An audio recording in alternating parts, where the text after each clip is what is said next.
Hello, and welcome to When It Mattered, a podcast on how leaders are forged in critical moments and how they deal with and learn from adversity. I'm Chitra Ragavan. This episode is brought to you by Good Story, an advisory firm helping technology startups find their narrative. My guest is Dr. Alan Tyroch, Chief of Surgery, Trauma Medical Director, and Chief of Staff at University Medical Center of El Paso. Dr. Tyroch also is professor and founding chair of the Paul Foster School of Medicine's Department of Surgery. He's an appointee on the Governor's Emergency Medical Services and Trauma Advisory Council and an active member in the Regional Advisory Council on Trauma and Emergency Healthcare. Dr. Tyroch was in the unenviable position of helping to direct and manage the trauma care after the August 3, 2019 mass shooting in El Paso, Texas, in which a 21-year-old gunman armed with an AK-47 killed 22 and wounded more than 24 people in a local shopping center. Dr. Tyroch, welcome to the podcast. Thanks for having me. Tell us a little bit about yourself. Sure. Well, first of all, I'm a fifth-generation native Texan and extremely proud of it. I'm from Czech heritage. My family came here from either Moravia or Bohemia, which no longer exists, either in the 1850s or 1870s. Depends on what side of the line, either my mom or dad's side. So I grew up in Texas, and I'm very proud of that. I grew up actually in Central Texas. I was born in Temple, Texas. And then when my father retired from civil service at the VA hospital there, he moved us to my great-grandfather's farm, the same farm that my mom was born at. She was actually born at home. So that's where I grew up. I went to Texas A&M for undergraduate. I got a degree in microbiology, so I was interested in the sciences. And I decided I wanted to be a doctor. But actually before that, I couldn't decide, should I be a veterinarian or a doctor? Do I want to take care of animals, which are easier to handle? They don't argue. Or do I want to take care of humans? And so that's what I wanted to do. To be honest, my grades weren't the best. I was, not the worst in class, but I wasn't the highest either. So I struggled to get into medical school. It was clear I was going to have a super high battle to get into medical school at the time. I even decided at one point that this is just not going to happen for me. So I went to apply for a PhD. I was still living in College Station at the time, doing some research at the Texan Medical School in biochemistry. But I went to University of Texas in San Antonio to apply for a PhD program. I interviewed there.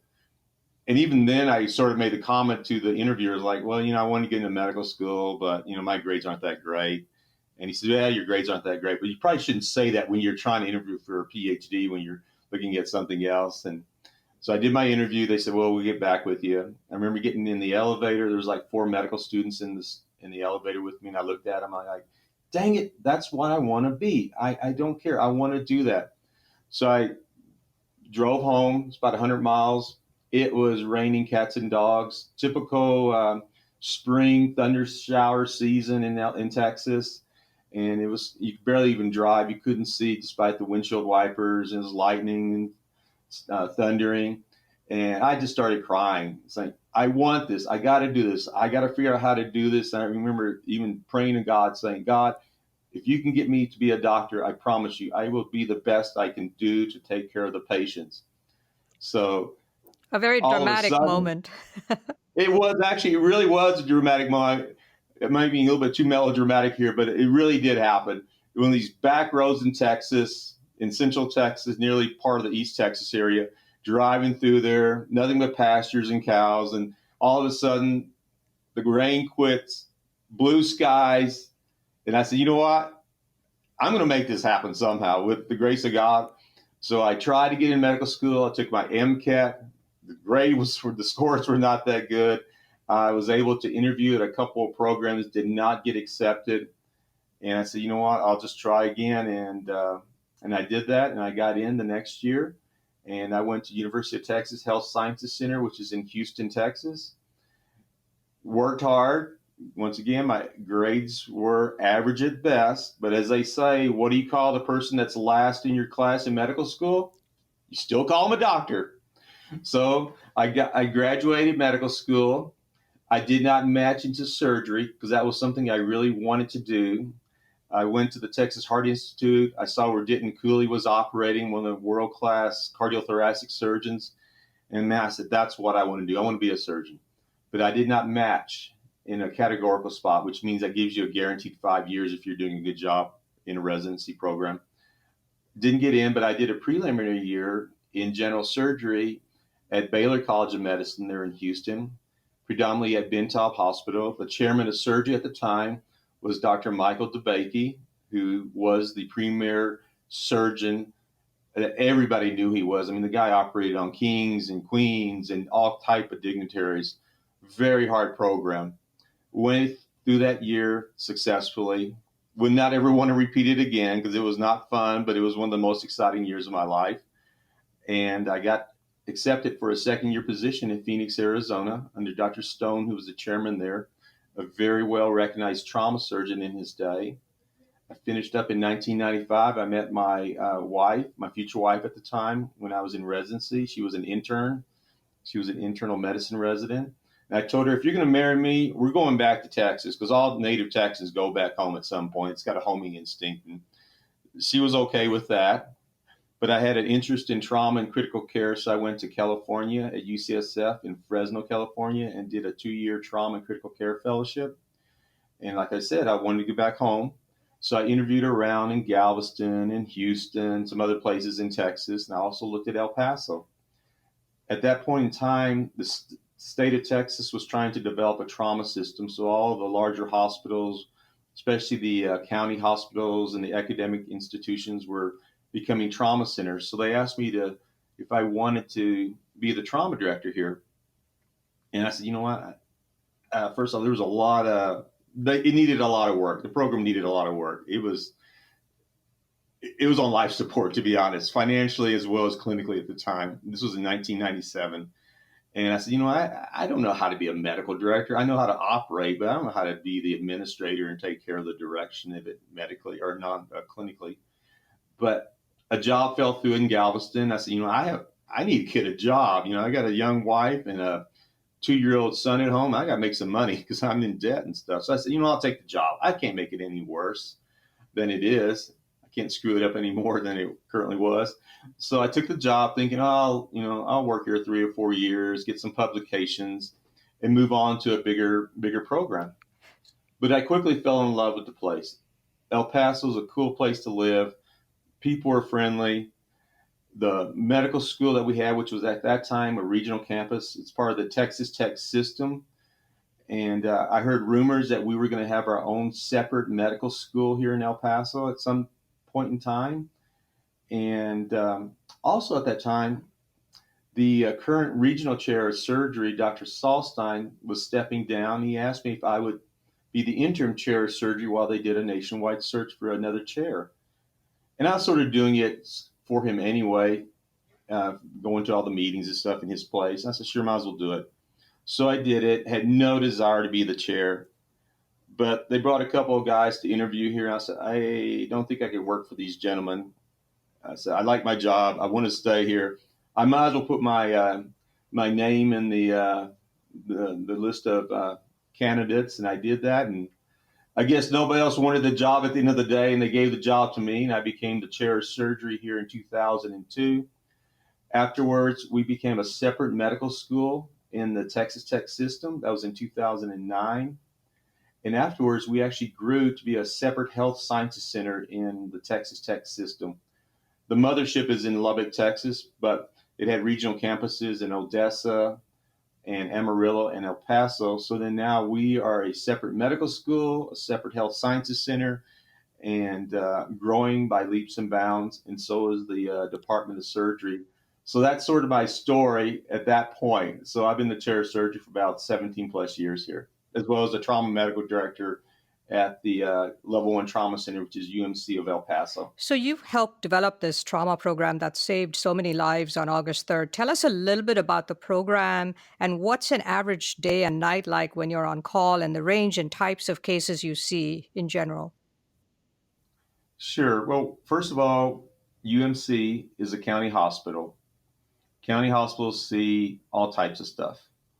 We also live on the border of Mexico with Juarez, which is what we call our sister city. There's the Rio Grande that separates us. Half the time there is no water in the Rio Grande. It's dry, but we have a Rio Grande. And it's a large city there, 1.7 million. El Paso is about 850,000 population, growing very quickly. So we see all types of stuff when we're here. When I first came here, our trauma census, our average admission would be 5 or 6 patients a day. Annual trauma admissions of just under 1,300 patients that we would admit. We are now admitting over 3,000 patients. We take care of adults, we take care of kids. We have a lot of geriatric trauma patients. We cover now 1.3 million individuals over a 43,000 square mile radius in Texas and southern New Mexico. We're a regional referral center for trauma. But we also cover various surgical specialties. You know, when we're on call, we may take care of somebody that has an abscess, what we call butt pus, which means they have pus around the rectum. Probably see 1 or 2 of those a day, and we take out 1 or 2 appendectomies a day. But we see a lot of trauma. Just the other day, we had a lady that got stabbed in the back of her head. The knife actually lodged into the back of her skull, went into her brain. Terrible head injury. A lot of car wrecks, a few shootings, a few stabbings. 92% of what we see is blunt trauma, either due to people crashing their motorcycles, crashing their cars, or doing silly things like riding ATVs. And a lot of falls, a lot of older people that are falling. That's sort of like the growing trend. So we see a lot of that. So a little bit of everything, but we're not a knife and gun club like let's say in Baltimore or in Chicago. It's mostly car wrecks that we try to injure ourselves. So on that Saturday, August 3rd, when the shootings began, you were actually out of town at first, which made it all the more difficult for you to direct the triage efforts. Where were you and what were you doing? Yeah, so full disclosure, I was in Las Vegas.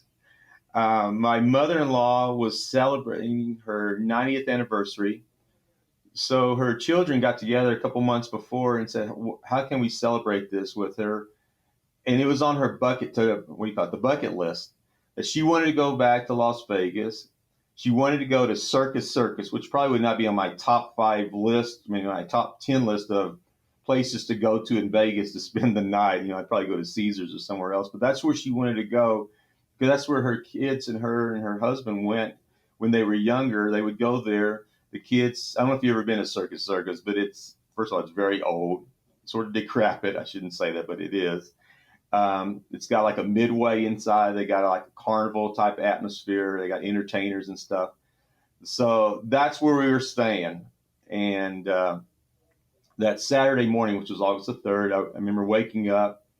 For whatever reason, I was in a very melancholy mood. And I'm usually not, but I just was. There was just some darkness I had that feeling.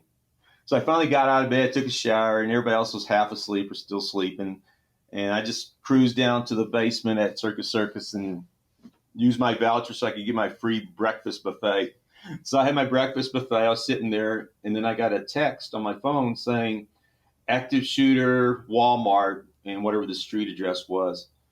And to be honest, we get those fairly frequently, maybe like once every month or so. And it's usually nothing. It's either somebody that was walking around that looked suspicious, but not real, or it was just a guy that shot off a gun for some reason. We like to shoot guns in Texas, but this time it was real. So I called the nurse in charge of the hospital. We called him the AOD, Administrator of the Day. I called and I said, Kennedy, is this real? And he goes, yeah, we're getting 4 to 5 patients, maybe more. So I immediately texted the trauma surgeon on call, Dr. McLean, and the trauma surgeon who was coming off a call, Dr. Alex Rios Tovar, and I texted, said, we're getting 5 victims, maybe more. I immediately texted the CEO of the hospital and the trauma program director, and I told them, basically text the same thing. So then I called back the AOD and I said, give me an update. This is like not even within 2 or 3 minutes. He says, we're getting 10 plus patients. It's an active shooter. There may be 3, and there's multiple victims at the scene. So I texted all the other surgeons that were not on call. I said, I need you at the hospital, even my surgical specialist. including my pediatric surgeon, because I had heard there was going to be some kids coming. That was the initial thought, there was kids coming. So I said, man, I need to get my PD surgeon there. So, and I also called the orthopedic surgeon. I said, you're in charge of ortho. You're in charge of pediatric surgery. I'm out of town. I'm coming in as soon as I can. So please take care of things. I called the person that's in charge of the blood bank, said, I need you in the hospital to help coordinate that stuff. So then I ran upstairs to the hotel room and told my wife, get me back to El Paso. And she didn't know what was going on. I said, turn the TV on. And she did, and they saw that. And she started making arrangements, and I was in my just not even jeans, just some shorts and a t-shirt. Didn't take my luggage or anything. I just jumped in a cab and went straight to the airport. Didn't even have a flight yet. But by the time I got to the airport, my wife had made arrangements on Southwest Airlines. And I tell you what, you can go through TSA very easily or fast if you want to. And I made it happen. I said, I got to go. I look like a crazy man, probably. I got to go. There's been a terrible event in El Paso. I got to get there. By then, some of the people had already started hearing that something was happening. And the passengers all just moved out of the way and said, get them to the front of the line. So I got to the front of the line, got to the place where you wait for the plane. And of course, like typical airlines now, we're 30 minutes delayed. So I finally get on the plane. We're still sitting on the tarmac. I'm making phone calls and texting people, getting updates. And they're telling me now maybe 60 victims. And it turns out it was 47 total. So they were pretty close at the time. Because when you get these kind of events, there's only so many rumors and things like that. So, they tell me, okay, it's time to turn off the phone. And, I got off the phone after I made my last phone call and think, oh my God, this is going to be a long trip, even though it's really not that far from Vegas to El Paso. It's about an hour and 20-minute flight. And I finally told myself, okay, there's nothing you can do now. Just say a prayer and take a nap because it's going to be a long haul. And as I told people, these things you start off as a sprint, but it becomes a marathon. So I tried to take a nap, and it was not a very restful nap. Then I woke up, and we were landing in El Paso, and as soon as the wheels hit the tarmac, turned my phone back on, and I had 56 texts. I'm like, oh my gosh, I can't even go through all these texts, and just as many emails. And I quickly scanned and saw which one's important. Just immediately after that, the CEO of the hospital called as I was getting off the plane. He says, I need you to do a press conference. And I said, okay, I just landed. Let me go to the bathroom. My bladder's about to rupture. I didn't have time to go to the bathroom in Vegas and go find my car. And then I couldn't even find my car in the parking lot because my wife drove to the airport for us. I wasn't paying attention. And by luck, I was able to find the car and took off to the hospital, put some scrubs on, and got a quick debriefing, and then did the press conference with the hospital. So that was sort of how the Saturday started for me in El Paso when I got back home. What's it like when these shootings happen and the injured start pouring into the hospital? What do you do? How do you triage, and what's the process like? Sure. Well, first of all, you have to practice. You got to drill for these things. You can't just make this up on the fly. We did a citywide disaster drill in October of last year, where every hospital participated, EMS, the police, the fire department. And what it was an active shooter with over 100 plus victims at the airport. And they brought victims to all the hospitals. So we did a really good job practicing for that. And, practice is not like the real thing, but I always tell people, you play like you practice. And I'm the biggest critic of every one of our disaster drills. Like, communication was bad. We didn't do this. We didn't do that. But I tell you what, when I saw what happened on Saturday, people did an incredible job. So many people stood up and took leadership roles and made things happen. The fact that we had practiced these things over time helped a lot. But they really did an incredible job. Not just the doctors and the nurses at our hospital. Same thing at the level 2 trauma center across town. They took 11 victims. And the people at the scene, meaning EMS and police, they did a very good job triaging these patients.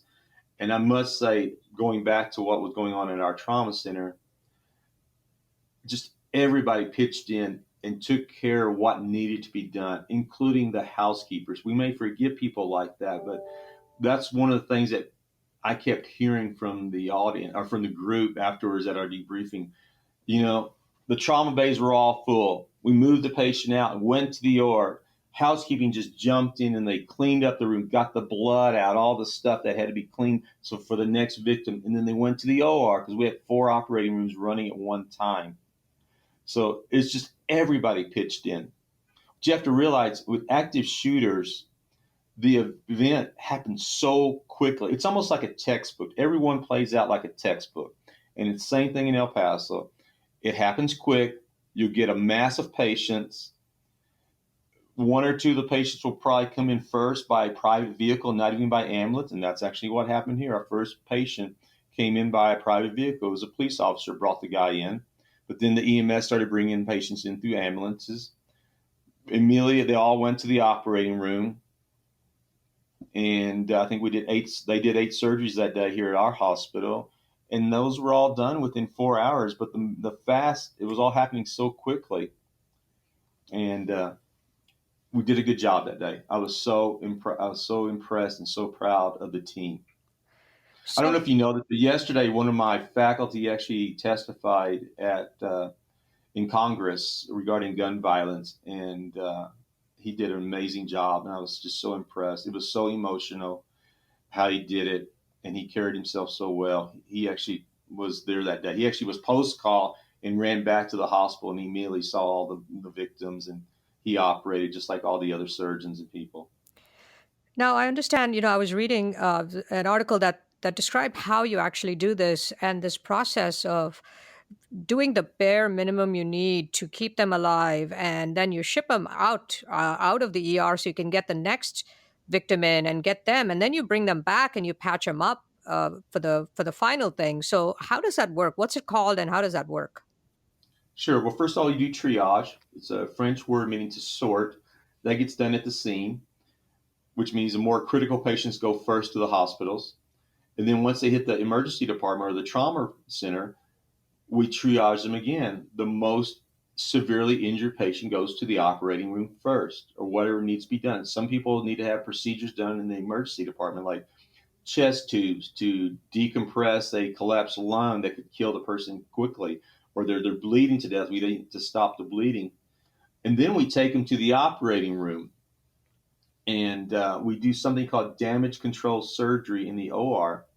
And that was sort of learned by the military. That's the only thing that's good from war. Surgeons and doctors learn how to take care of injured patients from war.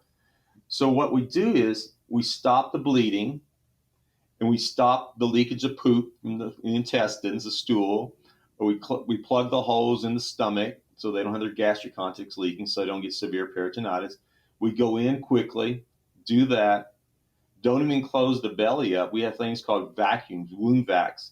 That's an artificial abdominal wall. It has suction on it. We put those on the patient, and then we put them in the critical care unit. And a lot of these patients are so unstable that we need to further resuscitate them. We need to warm them up, give them more blood products, more fluid, various medications. So that's what's called damage control surgery. I mean, if we got one guy that comes in, he's massively injured either from a car wreck or a shooting, we'll do that. But you have to be even more cognizant of doing that when you have multiple victims. Everybody wants to have the best care possible for that one patient, but when you got multiple patients coming in, you've got to take care of a lot of people, and you got to control the bleeding.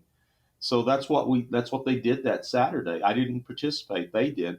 But then on Sunday, the next day, we came back and we did 5 operations out on that Sunday. 3 of those were patients that had the open abdomens that we came back and did further surgery. And orthopedics operated on Sunday on some really bad fractures because this guy really did some damage to these people, unfortunately, with the gun and the bullets he used. And then on Monday, even more surgery. So these patients are having multiple surgeries over the subsequent days, not just on Saturday or Sunday. We still have 1 patient still in the hospital.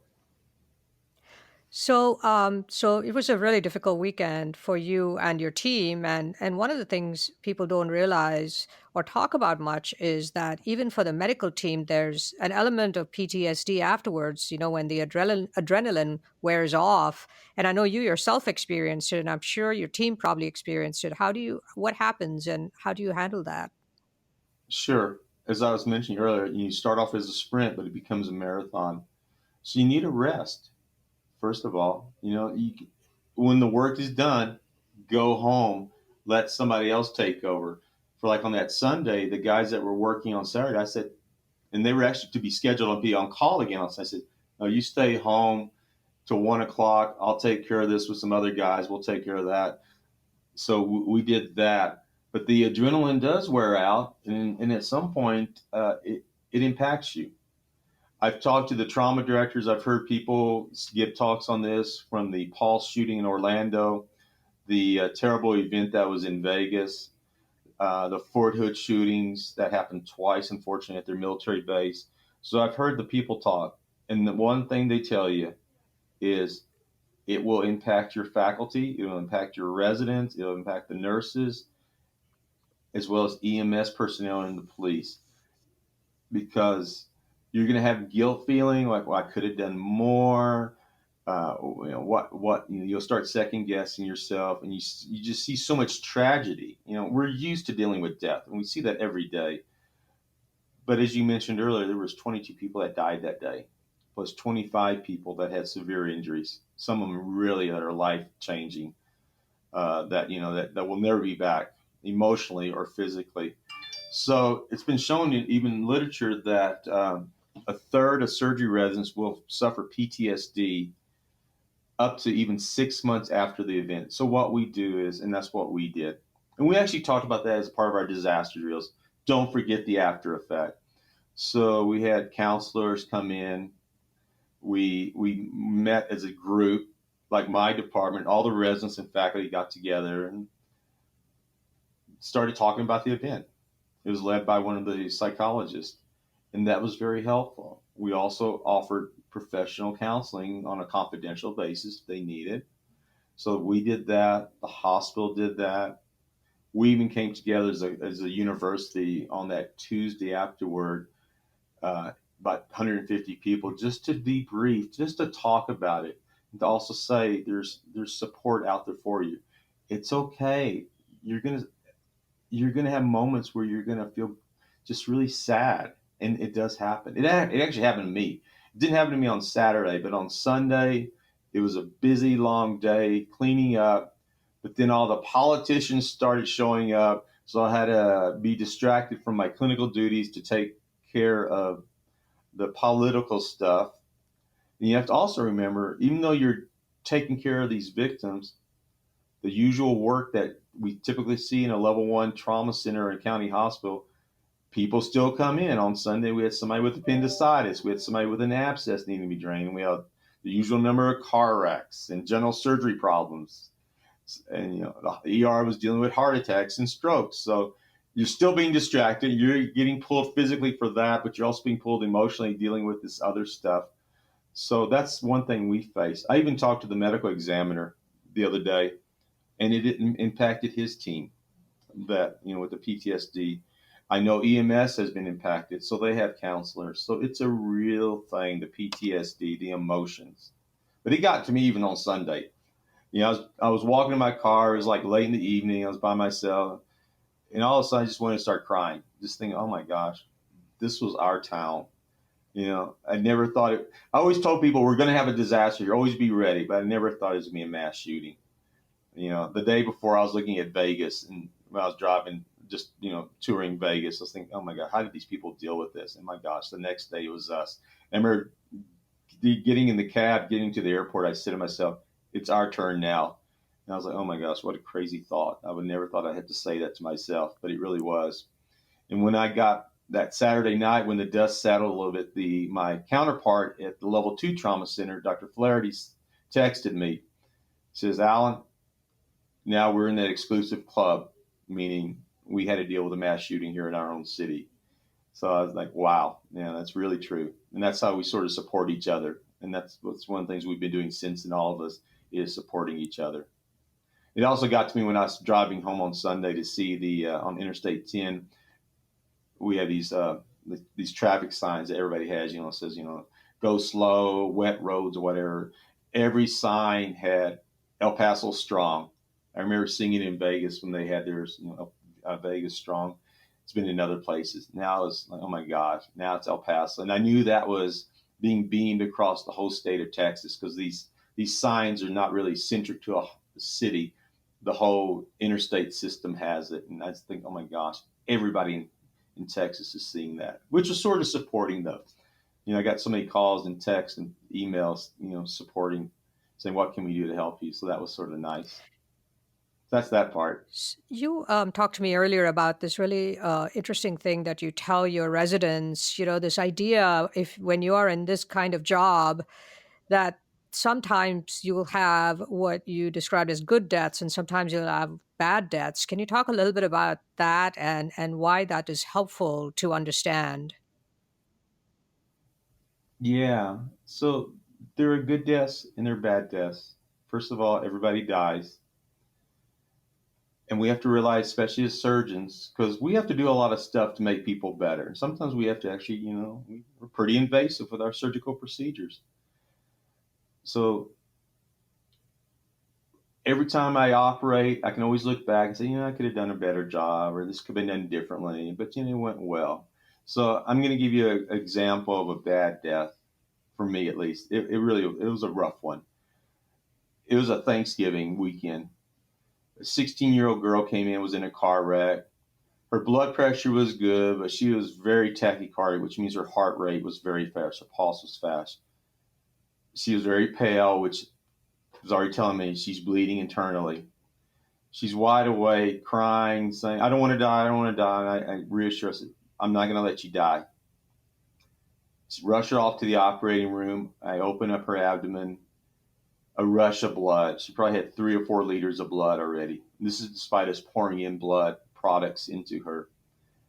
I see a massively injured liver. It was shredded.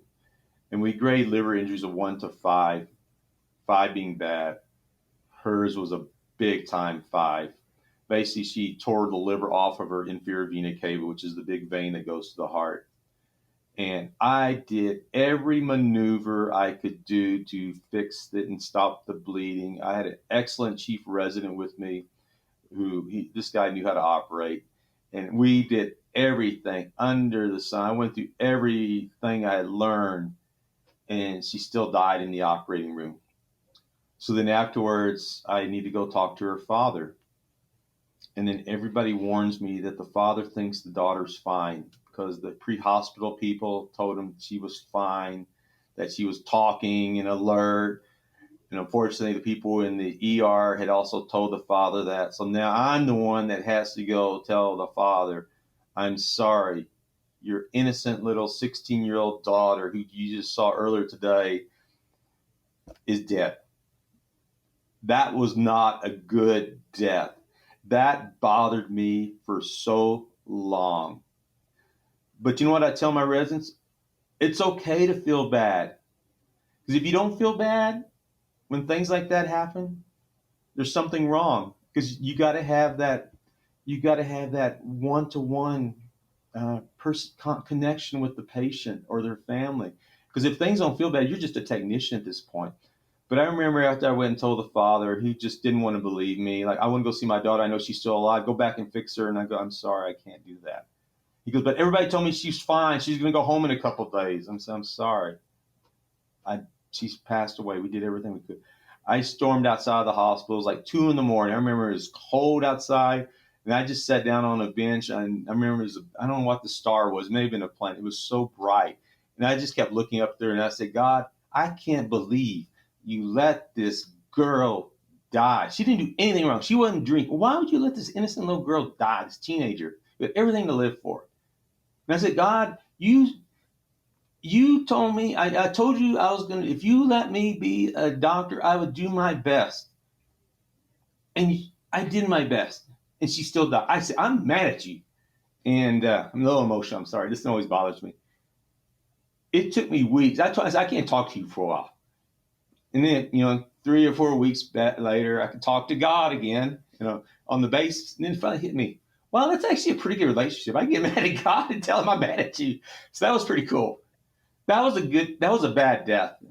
But once again, what did I learn from that? I did everything I could. Even in retrospect, we present our deaths at something called an M&M, Morbidity and Mortality Conference.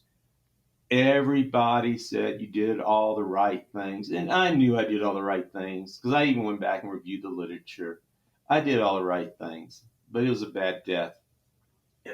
If I'm going back to the gentleman that I told you about, the interviewer and testified in D.C. yesterday, he talks about the patient he couldn't save in the trauma bay. She had lethal injuries, but he says, I still live with that. But what could I have done differently? We all told him you couldn't do anything. You did everything right. People die. So that, for him, that's a bad death. But I know, and he knows in deep in his heart and his back of his mind, he did the right thing. So I'm going to give you a couple of good deaths if we have time. Here's the first one. Hopefully there's statute of limitations out there. So I was in a resident, I won't say where, because I could be either in California or Arizona or Houston. This lady was hit by a car. She's what people call a street person, a transient. Her whole body was just all messed up. We couldn't save her in the trauma bay. We declared her dead. And the hospital personnel put her in a body bag. They put her off in a corner. Nobody around. There's this one area of the ER that actually was in the operating room because we took the OR that nobody hangs out. And they were waiting for the medical examiner to pick up the body later in the morning. This is like probably about 4 o'clock or so in the morning when I got involved again. This guy comes in. He says, that's my wife. We didn't officially get married, but I gave her a ring, and she's my everything. And I want to see her. I know I want my ring back. He says, but the problem is I can't bury her. I have no money. We both live on the streets.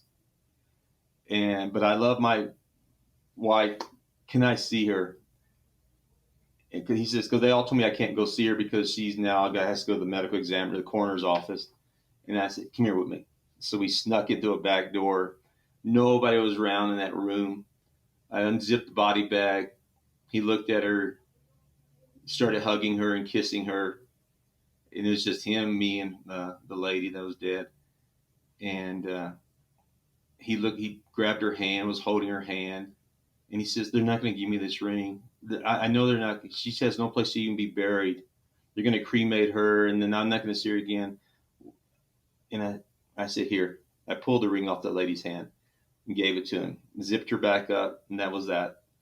It's very, very sad, but very good death because I saw the love between the man and this lady. Tell you what, if I do this now, I'd probably be written up in all kinds of trouble back then, but that's what I did. Another, I guess, a good death that there's so many of them, but this one rings true too. This lady was in her 90s. She, somehow got burned. She had burns like 90% of her body, which means that's a lethal burn injury. She came in, no family.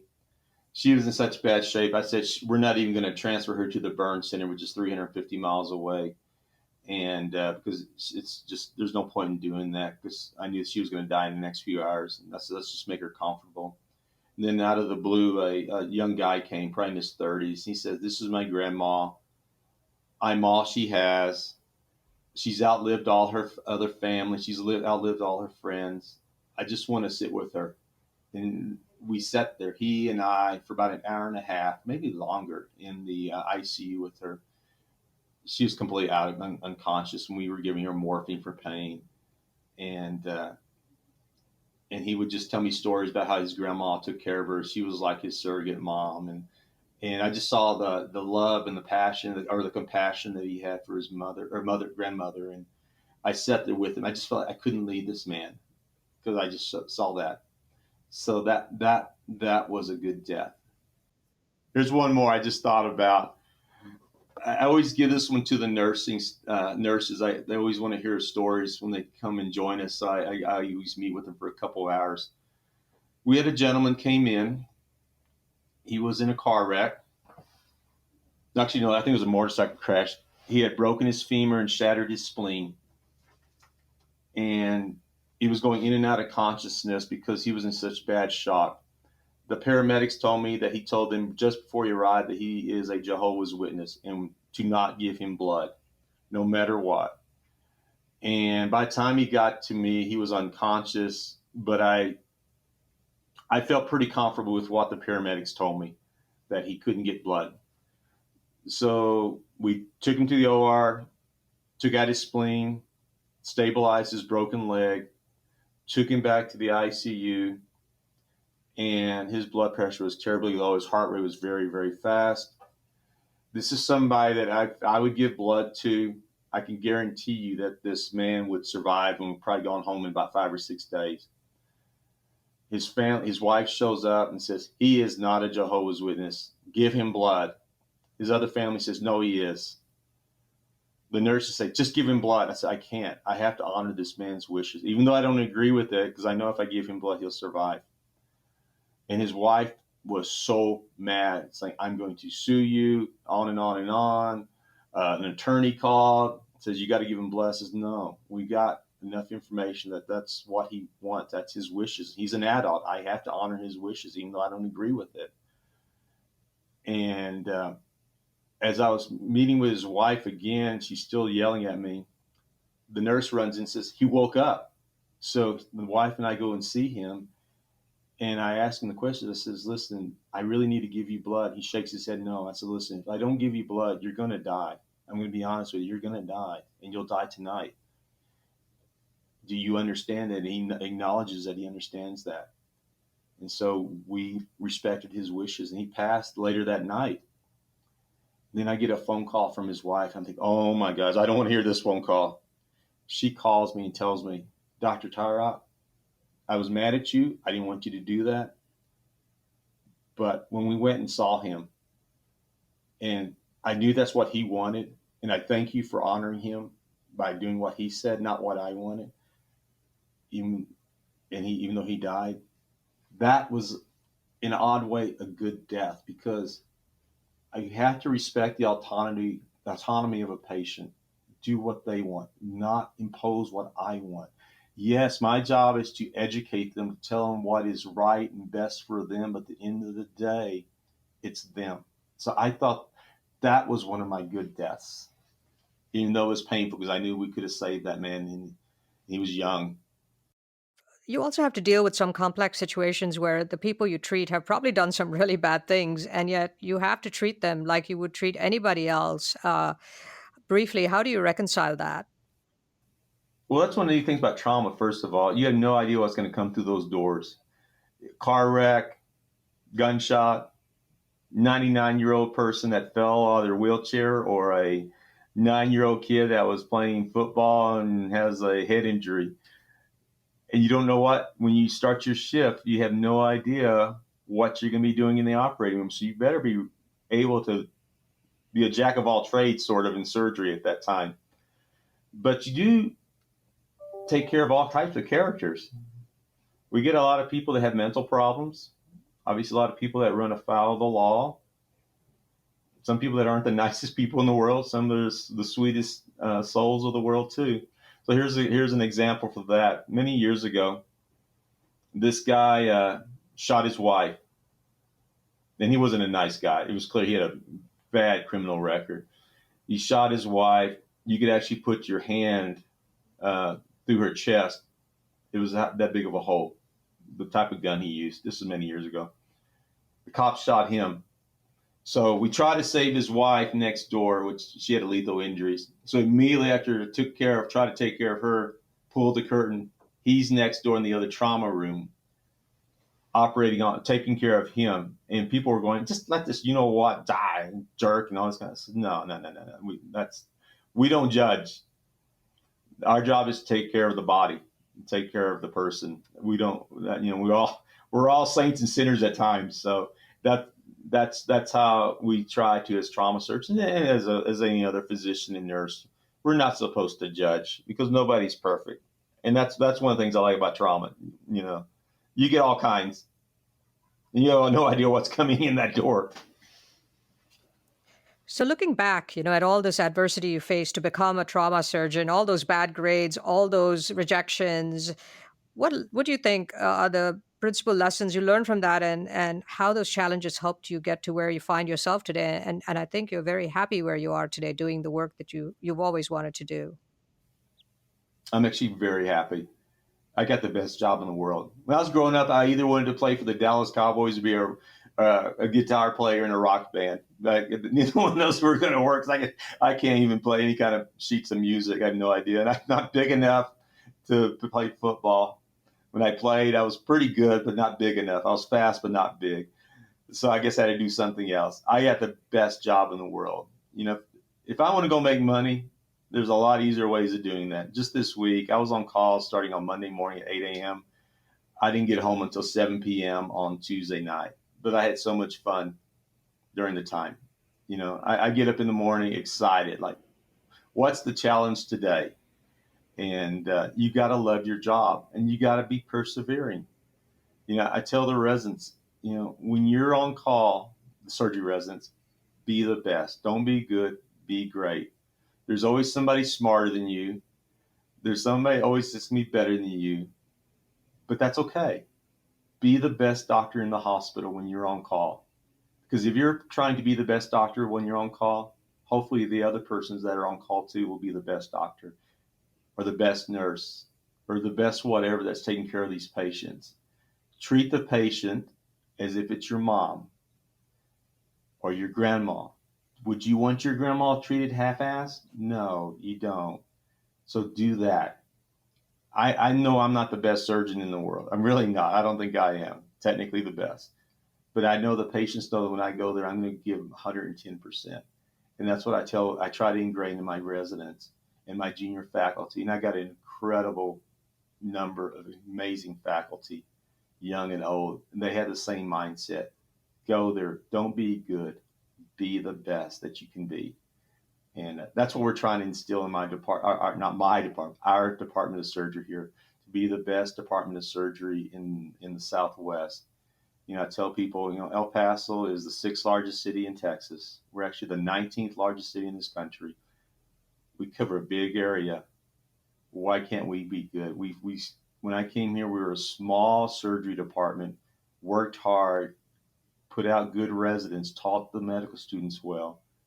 But now I want us to be bigger than that. I want us to be strong academically, strong clinically, be a regional academic referral center for the Department of Surgery, and just do the best we can. So it's exciting. It's fun. This has been a great conversation, Dr. Tyroch. Thank you so much for being on the podcast. Thank you. Thank you for letting me talk to you this morning. Dr. Alan Tyroch is Chief of Surgery, Trauma Medical Director, and Chief of Staff at University Medical Center of El Paso. Dr. Tyroch was in charge of directing and managing the critical care of the August 3rd, 2019 mass shooting in El Paso, Texas. Thank you for listening to When It Mattered. Don't forget to subscribe on Apple Podcasts or your preferred podcast platform. And if you like the show, please rate it 5 stars, leave a review, and do recommend it to your friends, family, and colleagues. When It Mattered is a weekly leadership podcast produced by Good Story, an advisory firm helping technology startups find their narrative. For questions, comments, and transcripts, please visit our website at goodstory.io or send us an email at podcast@goodstory.io. Our producer is Jeremy Kaur, founder and CEO of Executive Podcasting Solutions. Our theme song is composed by Jack Yeagerline. Join us next week for another edition of When It Mattered. I'll see you then.